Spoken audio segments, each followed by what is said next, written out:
So welcome to today's video. We do a mixing video today again, and we will take a look how to mix Tundra Pink from the supergranulation watercolor line from Schmincke Horadam. First, I will show you the original, at least always I will show you the original when I have it. I don't own all the colors. So this is one of the simpler mixes because it's only two pigments which are very easily mixed together. So even as a beginner, you should be able to mix this by yourself very easily. It is a color which I personally like a lot. It's very, very beautiful, and it contains two pigments, two colors. The first one is ultramarine blue, which everyone should have because it is the blue you find the most in pre-made sets. So basically most of the starter sets come with an ultramarine blue. Mine is the French ultramarine blue from Daniel Smith. I can only say when working with ultramarine blue in such mixes, you would definitely have to take a look at that it is one which granulates enough, because there are some ultramarine blues like the ultramarine finest from Schmincke which nearly don't granulate at all. Of course, those kind of ultramarine blues are not very suited for our super granulating colors. So if you only have very non-granulating ultramarine blue but you want to do mixes like that, then I highly recommend looking which brand offers a one which granulates very much and is very affordable at the place you are living, because there are multiple options. Ultramarine blue is one of the most or one of the, better said, one of the cheapest colors you can buy. So it is always cheapest price category, so it is not very expensive. The second pigment is the Pigment Red 233. Mine is here from Daniel Smith as well, but there are a lot of brands offering Potter's Pink. That's the name of the color. You can get it from Winsor Newton Professional, from Schmincke, from Roman Schmal, from Renaissance. What else? There are so many brands offering this one.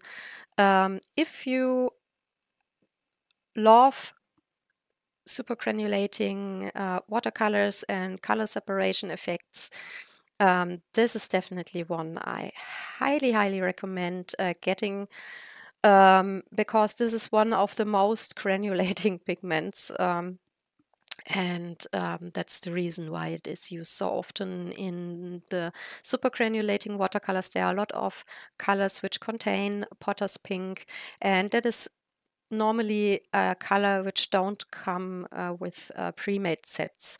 So this is mostly a color you have to get by yourself. Yeah. So this one, you can see that the Potter's Pink is a very delicate, light color. So you have to look that you are using less of the ultramarine blue and more of the Potter's Pink to get to this more pinkish-like mixture. If you're using more ultramarine blue, then you are more on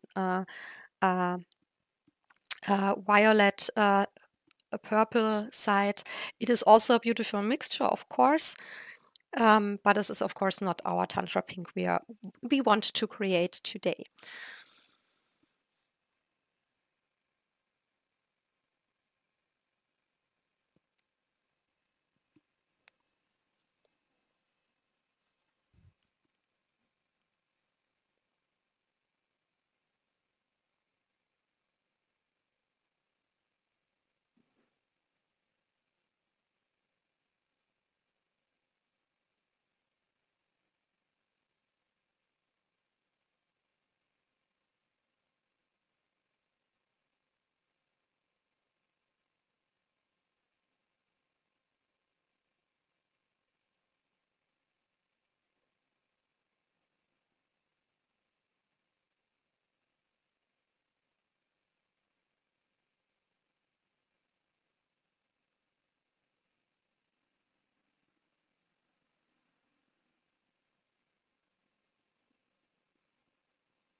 So I definitely, when I first apply the color, haven't used enough of the of the Potter's Pink. I did the mistake I warned you about. That is the reason why I can say this, because in the mixture here it looked very good, looked similar to the color in my pen. So I thought, okay, that should be it. And while applying, I realized, okay, I've used the mixture isn't perfect, but while the color is still wet, you still can just put some more of the Potter's Pink on your paper. I can say that what is definitely very important when you want to create these color separation effects is that you use enough water. And of course, you can water your color down already if you don't want it to have it too strongly and more of lighter wash. But I personally don't do this normally.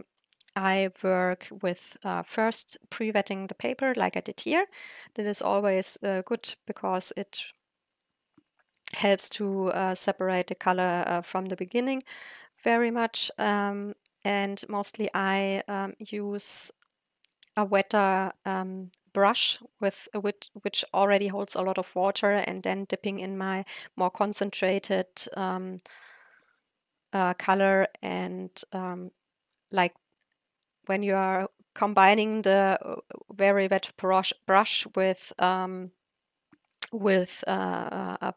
part of the color, then you already can create a lighter wash if you want to. And that way I can, when I see it is too light, then I can take some of the color, some more of the color, and get it darker. If I really dilute my complete mixture down and then realize it is too diluted, then I have to add more colors, which takes more time. And then it could be that when you already applied some parts, that it is dry already, and then it is harder to get the effect you wanted because you have to work over it. So that's the reason why I don't dilute my colors completely down. I let it always be more concentrated, and then just work with adding more water on the paper. When I see, okay, it is too dark, then I take just a little bit of water with my brush out of my water container and add more water. And I personally like this more because it gives me more opportunity to change to lighter or to darker like I need it to. So yeah, I hope this video was helpful. Those are the dried swatches. Yeah, hope to see you soon in another video. Thank you very much for watching, and like always, I am very, very grateful for thumbs up or a follow because it really, really helps the channel out. So thank you so much, and take good care of yourself, and yeah, bye bye.